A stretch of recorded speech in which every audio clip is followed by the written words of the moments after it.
साम्राज्य न्यूज, सामान्यांचा असामान्य आवाज। जोडभावी पेठ पोलीस ठाणे सोलापूर शहर येथे मोबाईल गहाळ झाल्याबाबत तक्रारी वाढल्याने दाखल झालेल्या गहाळ मोबाईलचा शोध घेण्याबाबत वरिष्ठ पोलीस निरीक्षक सूरज मुलाणी यांनी गुन्हे प्रकटीकरण पथकास आदेशित केल्याने डीबी पथकाचे प्रमुख श्रीनाथ महाडिक यांच्या मार्गदर्शनाखाली पोलीस हेड कॉन्स्टेबल खाजप्पा परसप्पा आरेनवरू नेमणूक जोडभावी पेठ पोलीस ठाणे यांच्याकडे सदरचे काम सोपवण्यात आले होते। त्यांनी प्राप्त सीडीआरचे विश्लेषण करून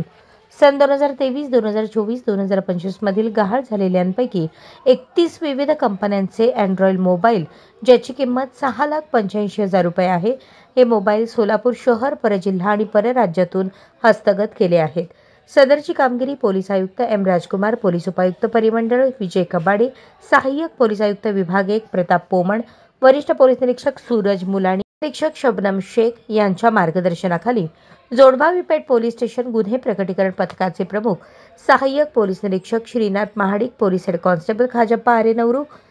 पोलीस हेड कॉन्स्टेबल पैकेकरी, सायबरचे नेमणुकीस असलेले पोलीस कॉन्स्टेबल